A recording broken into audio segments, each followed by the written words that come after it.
Hey guys, I'm here at the Warlords of Wor booth, and I feel so empowered I'm gonna grow. So Warlords of Wor, it's your pet project pretty much, right? It's my livelihood, it's my bread and butter. So if you can introduce yourself to the audience a little bit, just in case they haven't heard of it somehow. Yeah, right on.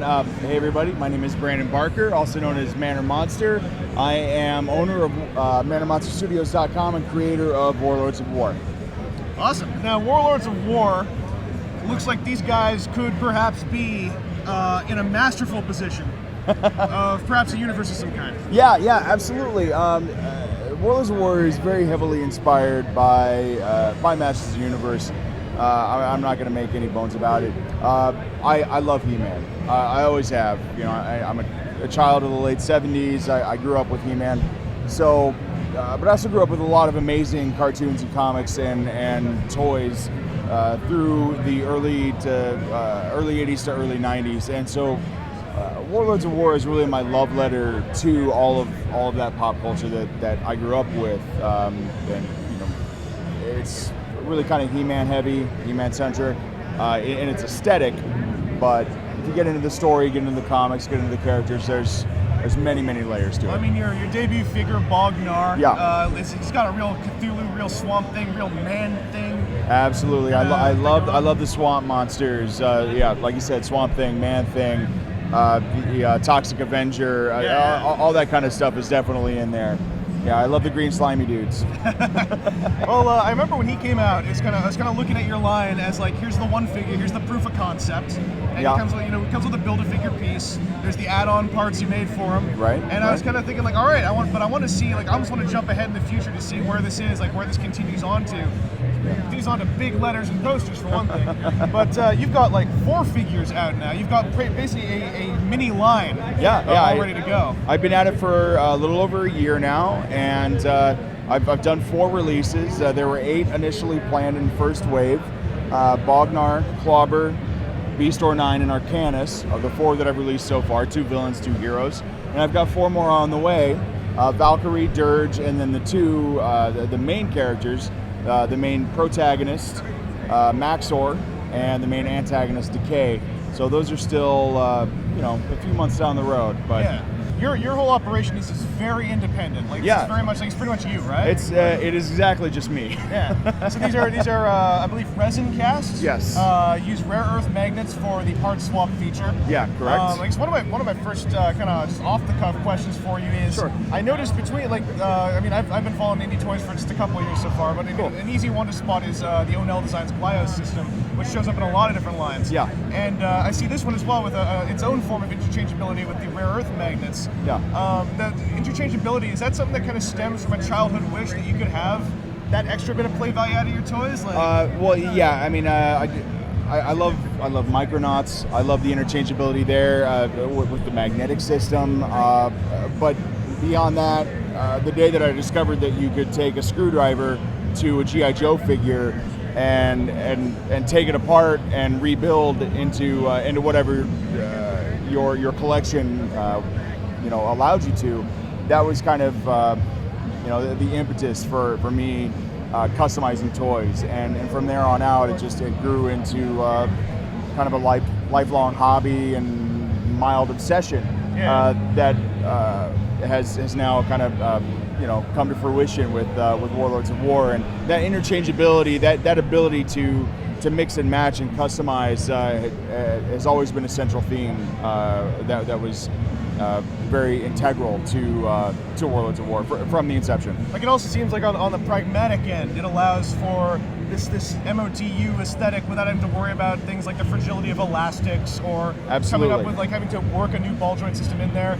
Right. The thing that impresses me is mind if I pick one up? No, absolutely. Go ahead. Just like the solidity of it.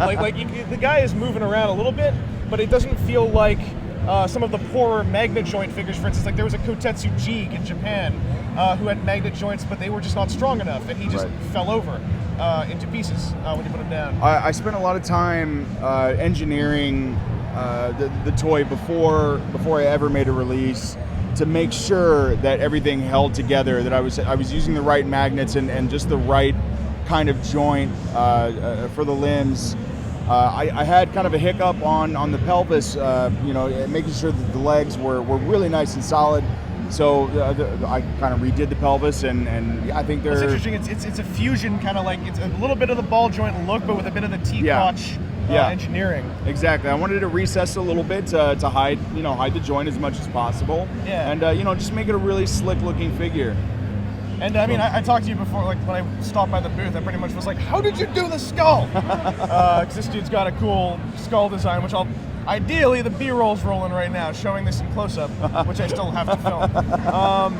But like seeing the experimentation, like how you described how you pulled off having this physical skull with paintwork, a magnet at the bottom, and then surrounded by this very uniform casing of urethane. The quick explanation is that I cast an opaque white skull and add some paint detail to it, a little black wash to bring out the detail, and then I pour a resin around it inside of a mold that the shape of the dome. The helmet, Right. So a transparent resin around the opaque resin, and there you go. It looks like it's a skull floating in a dome of water. And I mean, that's the kind of stuff that I find so hugely fascinating about operating on your own and just kind of experimenting to come up with a look like this. Because right on. I mean, operating on your own has its downsides as well. I mean, it's you pretty much running this, right? And it's resin cast, so you've got a high cost margin on these because absolutely you aren't running a steel cut mold factory. And that's, I guess, my next question is like, do you ever think, like, in the far-flung future, like, would you want to, given your druthers, would you want to continue down this kind of like do-it-yourself and be the one-man production team approach, or would you ever want to move into steel cut molding for these? Well, I love DIY toy making. It's where a large part of my heart is, and I don't see myself stopping that anytime soon. But since you mentioned Glios and O'Neill, maybe now's a good time to show you guys this, and this is probably where a B-roll cut would be nice too. Oh, absolutely. But this is just a little prototype of something that I'm working on, just to kind of give you an idea of scale and proportion. But I'm currently working on developing a concept for Warlords of Wor for a Glios compatible line, and shrinking the figures down to 4 inches so that they'll be a little more playable with existing Glios lines like Weaponeers of Monka and everything that the Horsemen are doing with Outer Spacemen and Power Lords and all the great lines that are involved with O'Neill. So we're going to have these little guys, and they'll come with, the plan is anyway, to package them with 4x6 mini comics, a la the original Masters of the Universe line, and that's really cool. Yeah. So yes, factory production is something in the future. In your future. Okay, that's cool. Yeah.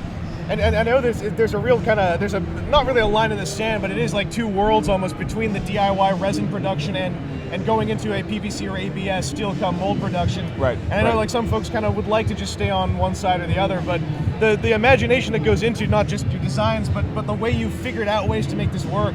When I saw it, I was sitting there kind of going like, I know this is roots in DIY, but damn, I would love to see this imagination on a production level, on a production scale. Yeah. I absolutely felt the same way. When I started out, I was really gung-ho about DIY, and the more I started to develop the ideas, and the more I mean, honestly, you don't make toys for a living if you don't love what you do and love your product. And I really do love Warlords of Wor. I believe in it, and it's my life. And the more that I came to realize that, the more that I wanted to be able to share that with everyone else and bring it out to everyone at a much more affordable price point that I can offer it at right now as a DIY toy. And I mean, that's a bridge to cross. And I know a lot of indie toy makers have to either make the decision to stay on the other side of or find the way across. Is that you have your enthusiast audience, you have your nutcases, you got the guys who are like, no, if that's a prototype, I'll buy a prototype. Right. I'm into that. And then you have like this wider audience who are the people who buy mainline toys or off-the-shelf big box toys, Right. but they're interested in this stuff. They just can't make the commitment to go to the hardcore enthusiast side. And like Glyos, it often seems to be this thing that allows for that bridging point to happen. Oh yeah. The Glyos fans are absolutely toy nuts.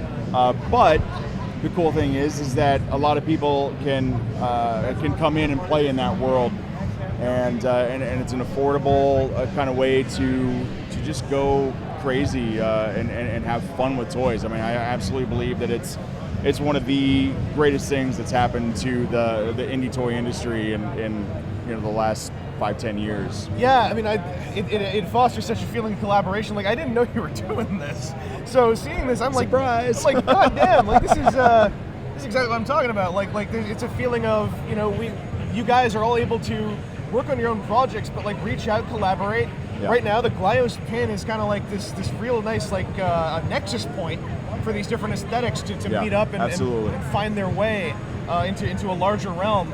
Like by no means, as I said, I'm not trying to trash on DIY. I think it's fantastic, but it's like seeing you move into a production thing that makes me really, really excited to see where this goes. Awesome, thank you so much. I wish you all the best, man. Like that's great. Thank you very much. I appreciate it. I guess my last question is for that smaller prototype. Yeah. What's the molding process like on that? Are you using a shrinking system, or are you doing any kind of? No, actually, that particular prototype that we showed is 100% digitally sculpted. It was sculpted by Tyler Ham of Ham Effects, and then that prototype was 3D printed. I was going to ask you about that because I thought I saw that particular grain on the porous material. Yeah. That's a quick, rapid prototype, so you get that sort of pixelation, sort of layering to it. And again, this is very, very early. Oh, so you guys are seeing really the first kind of prototype. But we've got a lot of work to do and a lot of sculpting and refining and tweaking to make this the absolute coolest Warlords of Wor figure that you can imagine. I mean, they're going to be pretty awesome. I guarantee it. This is kind of extending my line of question very slightly. Oh, no worries, man. And I'm sure, like as far as timelines go, you're still in development. This is no time to lay down a concrete date for. Oh, absolutely not. Absolutely not. I mean, I would like to get something out by spring, but I mean, honestly, it's something that could take 2 years before we see anything. Absolutely no concrete date, but I am working on it. Cool. With this, since you're using a digital sculpting system with 3D printing, like to me, it's not like a new technology necessarily, but it is a burgeoning technology. It's still kind of in an infancy stage as far as indie toys go. The ability to prototype via 3D printing, perhaps not so much have an easier process, but have an alternative to needing to run molds of parts just to see if they work. Right. Has the experience, was it an easy thing to go into working with digital sculpting, or was there a bit of a learning process on that? Well, I didn't have to learn anything because I hired somebody else to do it for me. That's the best learning process. Fortunately, the guy that I'm working with has a lot of experience. He's worked for DreamWorks and ILM, and he's a very, very talented sculptor. So I have 100% faith in him and his abilities, and what he's been able to do so far is excellent. He's having a lot of fun doing it, and I'm having a lot of fun working with him. And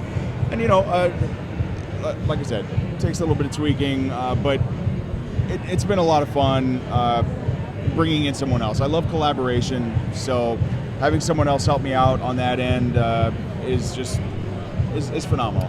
It's great fun. I love hearing That's what it's all word. about. I love hearing that word collaboration. It's what I love about this indie toy scene I see right now. Yeah. Especially here at New York Comic Con, the guys who come out here, like just the feeling that you guys want to do your own thing, but you're not out to cut each other's throats, you're out to just have fun and do what you want to do. It really is a big family. I mean, everybody here in the block who's doing indie toys, we all we know each other, or at least know of each other, and we're all here having a good time together. And I can't complain, man. It's a good scene. All right. Well, if people want to keep up on updates on how this is going, or what you're up to, you've got a website, I'm sure. Yeah. You can check me out at ManorMonsterStudios.com. That's kind of my central hub for everything that I do. You can also check me out at WarlordsofWar.com. That's my main Warlords of Wor blog. The best place probably to keep up with me is on Facebook or Instagram, and I'm on Facebook at Facebook.com/Warlords of Wor, or you can check me out, look up Brandon Barker, Brandon M. Barker, and on Instagram at Manor Monster. That's another weird thing about 2013. Everyone has to cover like 4 networks of social media. Social media is a full-time job on its own. Yeah. It's ridiculous. Well, I mean, on the video editor side, we've got links. It's like, all right, here's the website, blog, Twitter, Facebook, Instagram, MySpace, Friendster, etc. Yeah. If anybody out there wants to work for me and take care of all that stuff for me, I can pay you in toys. Hella resin. So, yeah, hella resin. Please. All right, well, thanks very much for your time. Yeah, not a problem. I got to film some B-roll. Yeah, right. So, it's been good talking to you. It's been really nice meeting you, man. Thank you so much. Yeah, likewise.